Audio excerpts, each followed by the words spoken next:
Hello दोस्तों, कैसे हैं आप सब। आई होप आप सब अच्छे होंगे और आपकी तैयारी अच्छी चल रही होगी। आप जिस भी एग्ज़ाम की तैयारी कर रहे होंगे उसका सिलेबस देखकर अच्छे से पूरे सिलेबस को कंप्लीट करके अपना टारगेट बनाकर कि हाँ मुझे इतने महीने में अपना सिलेबस कंप्लीट करना है, उसके बाद प्रैक्टिस करना है, क्वेश्चन का रिवीजन करना है। फिर जब लास्ट टाइम एग्ज़ाम डेट आ जाता है, जब एग्ज़ाम फॉर्म भर जाते हैं और हमें पता रहता है कि हाँ 1 महीने के बाद एग्ज़ाम होना है, तो फिर हम प्रैक्टिस सेट शुरू कर देते हैं, मतलब फुल टेस्ट शुरू कर देते हैं। जो भी पेपर जितने भी क्वेश्चंस जितने भी नंबर का क्वेश्चंस का होता है तो उसका हम प्रैक्टिस सेट करने लगते हैं। लेकिन सबसे पहले हमें किसी भी एग्ज़ाम को करने के लिए पहले हमें सिलेबस पता होना चाहिए। तो मेरे बहुत सारे भाई बहन का सवाल था कि मैम दीदी आपने कैसे पढ़ाई की और आप अपना नोट्स दिखा सकती हैं और आपने किस बुक से पढ़ा था, तो उसके बारे में बताऊंगी। तो सबसे पहले मैं बता दूं कि आज मेरा बैरक ड्यूटी है, दोबारा है मेरा बैरक ड्यूटी। और आज मतलब कि हर एक फ्लोर पे एक लोगों का ड्यूटी होता है, बैरक ड्यूटी होता है। तो आज मेरा भी बैरक ड्यूटी है, तो आज मैं आप सबके लिए वीडियो बना पा रही हूँ। नहीं तो फिर रूम में रूममेट होते हैं और इतने शोरगुल होता है कि उसकी वजह से वीडियो बनाना भी मुमकिन होता है और कहीं जाना भी नहीं रहता है। तो इसलिए आज मैं बैरक ड्यूटी में ही आपके लिए वीडियो बना पा रही हूँ। तो आई होप आप सब अच्छे होंगे और आप अपनी तैयारी अच्छे से कर रहे होंगे। तो एक बहुत लोगों का था कि पढ़ना चाहते हैं लेकिन पढ़ नहीं पाते हैं, तो ऐसा कुछ सबके साथ होता है। सबका नहीं मन करता है कि हाँ मैं दिन भर पढूँ या खूब दिन भर सिर्फ पढ़ाई में मन करूँ, या सबका मन करता है कि मैं घूमूँ, सब कुछ करूँ। लेकिन कुछ पाने के लिए कुछ को साइड में रखना पड़ता है। मतलब कि कहीं भी यदि आपको बेफालतू फिजूल का अपना टाइम नहीं वेस्ट करना है, जब तक आप सक्सेस नहीं हो जाते हैं तब तक। इसके लिए आपको अपने टाइम का मैनेजमेंट करना होगा कि हाँ मुझे कितने बजे का टाइम हमें कितने बजे तक लगाना है, ये सब आपको ज़रूर होना चाहिए। नहीं तो आपका सुबह से रात हो जाएगा, आपका टाइम ख़त्म हो जाएगा और आप उसमें कुछ नहीं कर पाएंगे। फिर ऐसा आपको लगेगा कि हाँ बहुत कठिन है, मुझे आ नहीं रहा है, क्वेश्चंस नहीं आ रहा है। तो आप जब तक पढ़ाई को समय नहीं देंगे तो आपको क्वेश्चंस आएगा ही नहीं। इसके बारे में चर्चा करूँगी।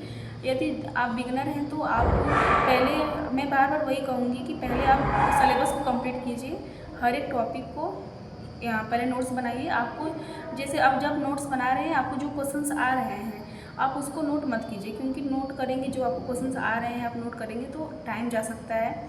और जब भी आप नोट्स बनाएं तो शॉर्ट्स नोट्स बनाएं। जैसे कि जैसे क्वेश्चन से एक हो गया कि भारतीय राष्ट्रीय कांग्रेस ना, तो एक बार आपने अगर कहीं भारतीय राष्ट्रीय कांग्रेस आपने एक कॉपी पे एक ऊपर लिख दिया कि भारतीय राष्ट्रीय कांग्रेस, तो जिसे उसका स्थापना है तो ऐसा मत लिखिए कि भारतीय राष्ट्रीय कांग्रेस की स्थापना इतने में हुआ था 1885 में, ऐसे नहीं।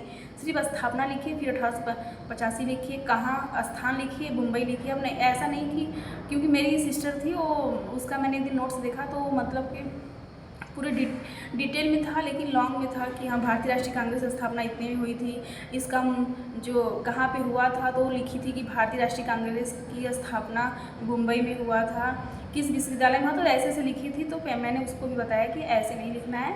जैसे कोई भी टॉपिक है तो पहले अगर ऊपर एक डिटेल लिख दे, उसका फुल फॉर्म, जैसे भारतीय राष्ट्रीय कांग्रेस है उसका शॉर्ट फॉर्म है, उसको क्या बोलते हैं, फिर स्थापना, स्थान, विश्वविद्यालय मतलब कहाँ पर हुआ था, ये सब ऐसे टॉपिक लिखेंगे तो आपका समय का बचत होगा। मैं ऐसा ही करती थी। और जो मुझे टॉपिक में जो भी मुझे क्वेश्चंस पूरा एकदम बिल्कुल भी याद रहता था, मैं उसको बिल्कुल भी नहीं लिखती थी। उसको बस अगर फ़ोन में दिख रहा है, बुक में दिख रहा है तो बस उसको मैं पढ़ कर साइड कर लेती थी, लेकिन उसको नोट में नहीं करती थी। मुझे जो क्वेश्चंस नहीं आते थे मैं उसको एक कॉपी में नोट करती थी। तो ऐसा आप भी करें। यदि आपको जो भी क्वेश्चंस आ रहा है, जो भी टॉपिक आप पढ़ रहे हैं, शुरू कर रहे हैं, तो उसमें आपको कुछ भी आ रहा है तो आप उसको बिल्कुल भी नोट ना करें, आप उसी को लिखिए जो आपको नहीं आ रहे हैं।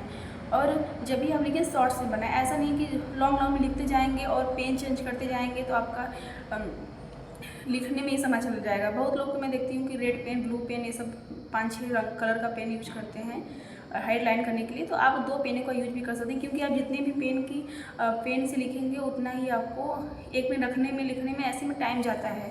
तो आप एक दिन करके भी देख लीजिए। यदि आप ज़्यादा पेन का भी यूज कर रहे हैं तो फिर जब आप रिवीजन कर रहे हैं तो हाइलाइटर ले लीजिए और हाइलाइटर से जो पॉइंट इंपॉर्टेंट है आप उसको हाईलाइट कर लीजिए, आपका खुद ही अच्छा सा नोट्स बन जाएगा। तो आज मैं आप सबके साथ अपने नोट्स भी दिखाऊंगी। तो मैथ के लिए बताऊंगी पहले और हिंदी के लिए। आज सभी एक ही में वीडियो में बता दूंगी, क्योंकि बहुत लोगों का कमेंट आता है हिंदी बताई रहती है तो उसमें मैथ का आता है कि मैथ का बता दीजिए, मैथ में बताती हूँ तो रीजनिंग का बता दीजिए। तो आज मैं चारों चैप्टरों के बारे में, चारों टॉपिक के बारे में बताऊँगी। देखिए, हिंदी में तो आपको पता है कि हाँ कौन कौन से टॉपिक हैं, और आपने प्रीवियस ईयर पेपर देख लिया तो जिससे आपको पता चल जाएगा कि हाँ किस टॉपिक से कितने क्वेश्चन हमारे पूछते हैं। फिर देखिए, हिंदी कठिन नहीं है, बस आपको उसमें याद करना है। तो हिंदी में बहुत सारे टॉपिक होते हैं कि जो आप पढ़ते पढ़ते ही आप उसको सिर्फ उसके अर्थ में ही, उसके शब्द के नाम में ही आपको सीखना है कि हाँ इसका अर्थ क्या है, आप कर लेंगे। और हिंदी में बहुत सारे टॉपिक है जिनका आपको मोस्ट इम्पॉर्टेंट जो भी हमारे तत्सम तद्भव से हमारा तत्सम तद्भव, अगर आप एक दिन बैठेंगे तो आप एक दिन अगर मन से आप देखेंगे कि कौन कौन सा तत्सम तद्भव इम्पॉर्टेंट है, बहुत ज़्यादा तो आपको याद ही होता होगा क्योंकि नाम से ही पता चल जाता है। अब बहुत जो कठिन होते हैं जिनका लगता है कि हाँ ये बिल्कुल भी थोड़ा अलग है, तो आप उनको कॉपी में नोट करके ज़रूर लिखिएगा। अभी मैं आपको दिखाती हूँ कि कैसे तो अपना मैं नोट्स दिखाऊंगी मैंने कैसे बनाया है। शॉर्ट नोट्स में ही आप कम समय में भी शॉर्ट नोट्स बना सकते हैं। उसका जब तक आप लिखेंगे उसके बदले में आप उस क्वेश्चन को रिवाइज कर सकते हैं, तो आप भी ऐसा किया करिए। तो हिंदी में बहुत सारे टॉपिक है जिसे आपको डेली कम से कम 15 दिन तक कम से कम बिल्कुल आपको थोड़ा याद करना पड़ेगा। जैसे कि हमारा तत्सम तद्भव हो गया जो कि 4 से 6 नंबर का पूछता है, और हमारे जो पुरस्कार होते हैं उसको आप 2 दिन में पढ़ लीजिए, 2-3 दिन में रोज़ डेली देखिए और याद कीजिए, और उसका गूगल पे टेस्ट दीजिए कि हाँ जो भारतीय हमारे ज्ञानपीठ पुरस्कार होते हैं उसके महत्वपूर्ण क्वेश्चंस तो आपको सामने आ जाएगा। तो आप उसको क्यूज करते समय आप खुद उसको आपको जो क्वेश्चंस आप देखे रहेंगे, तो जब आप क्यूज करेंगे तो आपको ऐसा लगेगा कि हाँ मैंने क्वेश्चंस पढ़ा है। तो आप उसको क्लिक करेंगे तो आपको मतलब ऑटोमेटिक क्वेश्चंस याद होते जाएंगे, क्योंकि सभी क्वेश्चंस को नहीं रटना है, क्योंकि सारी चीज़ें हम याद नहीं कर सकते हैं। तो आप ऑप्शन के थ्रू भी कर सकते हैं, ऐसा कर सकते हैं। और समास हो गया, समास एक दिन में ख़त्म कर दीजिए। जो हमारा 2 से 4 नंबर का भी क्वेश्चन पूछता है, कभी 2 नंबर का पूछता है, कभी 4 क्वेश्चन कभी। तो समास पढ़ लीजिए, संधि पढ़ लीजिए। तो आप कभी एक बार अपने मन में अच्छे से सोच कर देखिए कि मुझे 2 महीने में सब कंप्लीट करना है, 3 महीना भी लग सकता है, क्योंकि सबको एक जैसा टाइम नहीं मिलता है। कोई दिन भर खाली रहता है तो किसी को काम भी रहता है। तो आपका जैसा भी आपको लग रहा है कि हाँ मैं हिंदी का एक टॉपिक ख़त्म कर पा रही हूँ, तो हिंदी के कितने चैप्टर हैं, तो जो बड़े चैप्टर हैं उसको 2 दिन में ख़त्म कर लीजिए, और जो छोटे छोटे चैप्टर हैं उसको 1 दिन में आप कंप्लीट कर सकते हैं। उसके बाद आपको जितना भी लग रहा है कि मेरे पास दिन में 4 से 5 घंटे मिल रहे हैं या 2-3 घंटे मिल रहे हैं, तो आप उसमें उसको मैनेज कर लीजिए। फिर वैसे ही मैथ और रीजनिंग के लिए सबसे टाइम लगता है, मैथ रीजनिंग के लिए। अभी सच बताऊं तो मैंने बहुत पहले ही जो रीजनिंग पढ़ा था वही रीजनिंग पढ़ा है। मैंने कोई भी रीजनिंग का नोट्स नहीं बनाया है, बस 1-2 चैप्टर का बनाई हूँ। जैसे कि एनालॉजी हो गया, तो इसमें कुछ पॉइंट हमें लिख कर याद करने पड़ते हैं रीजनिंग में, तो इसलिए मैंने लिखा है। और क्लॉक और कैलेंडर में जो थोड़े से फार्मूले होते हैं उसको मैंने लिखा है, और तो करते करते ही याद हो जाते हैं। आप मतलब कि इतना प्रैक्टिस जब आप उस सिलेबस को कंप्लीट करके जब प्रैक्टिस करेंगे ना, तो आपको इतना अच्छा से याद, मतलब प्रैक्टिस करने से आपका इतना प्रैक्टिस हो जाएगा कि आपको फार्मूले रटने की भी ज़रूरत नहीं होगी, आपको करते करते ही फार्मूले याद हो जाएंगे। तो कुछ पाने के लिए तो मेहनत करना पड़ता है, तो आप भी ऐसे कर सकते हैं। हिंदी आप अगर टारगेट बना के चलेंगे, तो अगर हिंदी का देखेंगे तो जो भी 25 से 30 चैप्टर हैं आप 1 महीने में ख़त्म कर सकते हैं, क्योंकि हिंदी का बहुत बड़ा सिलेबस या चैप्टर नहीं है। और जो भी उसमें आपको याद करना है, जो कि बिना याद किए नहीं हो सकता है, उसका कंसेप्ट पढ़ लेंगे फिर भी वो नहीं हो सकता है। तो उसके लिए याद करने के लिए मैंने एक वीडियो में बताया था कि आप डेली जैसे कि 5 या 10 से पर्यायवाची, विलोम 10-15 और तत्सम तद्भव, ये सब आप लिखकर उसे याद कर सकते हैं। अभी मैं यूपीएसआई के लिए पढ़ रही हूँ, तो अभी मैं हिंदी का सिर्फ प्रैक्टिस करती हूँ। तो उसमें मुझे जो क्वेश्चंस नहीं आते मैं तुरंत कॉपी में नोट कर लेती हूँ। तो मैं अगर एक वीडियो का प्रैक्टिस सेट करती हूँ तो उसमें मुझे 8-10 क्वेश्चंस हो जाता है, क्योंकि थोड़े पढ़े मतलब 4-5 महीने हो गए हैं, तो उसकी वजह से थोड़े रिवीजन नहीं हो पा रहे हैं। तो इसलिए एक प्रैक्टिस सेट से मतलब जो भी हमारा 40 क्वेश्चन का प्रैक्टिस सेट होता है, तो उसमें जो टीचर लोग हैं वो मतलब ऑप्शन का जो भी रहता है उसके बारे में बताते हैं। तो जो मुझे नहीं आता है मैं उसको लिख लेती हूँ। तो ऐसे ही आप पूरा सिलेबस को कंप्लीट करने के बाद आप मतलब कि यूट्यूब पे देखेंगे तो आप इतना एग्ज़ामपुर या टेक्स्ट बुक हो गया या RWK हो गए, आप अगर उनके सारे हिंदी के प्रैक्टिस सेट कर लेंगे और सारे रीजनिंग के, सारे मैथ के और सारे रीजनिंग के प्लेलिस्ट चाहे वो पुराने हों चाहे वो नए हों, यदि आप पढ़ लेंगे तो सच बता रही हूँ आप पक्का एग्ज़ाम में क्वालिफाई कर लेंगे। लेकिन उससे प्रैक्टिस करने से पहले आपको पूरा सिलेबस ख़त्म होना चाहिए और सिलेबस के बारे में अच्छे से जानकारी होना चाहिए। उसके बारे में सीखे रहेंगे तभी आप प्रैक्टिस का क्वेश्चन भी सही कर पाएंगे, जिससे आपका जो कैलकुलेशन है वो अच्छा हो पाएगा।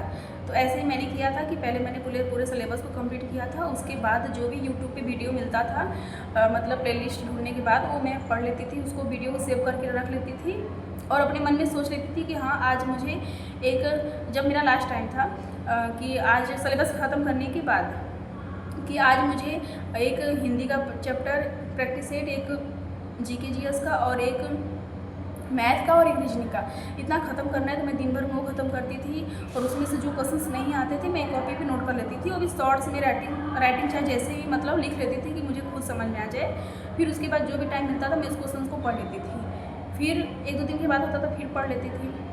और जो अपना नोट्स बनाई रहती थी जीके जीएस का या कुछ भी, उसमें से भी मैं पढ़ती रहती थी। और जो जीके जीएस में हमारा फुल फॉर्म होता है वो फुल फॉर्म भी मैं मतलब कि अपना पढ़ती थी, क्योंकि फुल फॉर्म तो एक दिन में याद होने वाला नहीं है, उसका चैप्टर भी ख़त्म नहीं होने वाला है। तो ऐसे ही मेहनत करना है। और एक सिस्टर का था कि मतलब कि वो बिल्कुल भी मतलब अपना जो दिन है वो समय निकाल लेती है सिर्फ सोचने में कि क्या पढ़ूँ। तो देखिए सिस्टर, पहले आपको अपनी कॉपी पे 4 कॉपी लेना है, उस पर आप पहले अपने सिलेबस को एक सेक्शन का सिलेबस लिखिए। उसके बाद आप एक चैप्टर को डेली पढ़िए।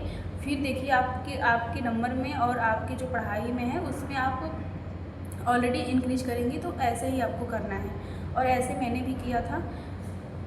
आई होप आप सब ऐसे ही करेंगे। अभी मैं आपको नोट्स दिखाऊंगी अपना।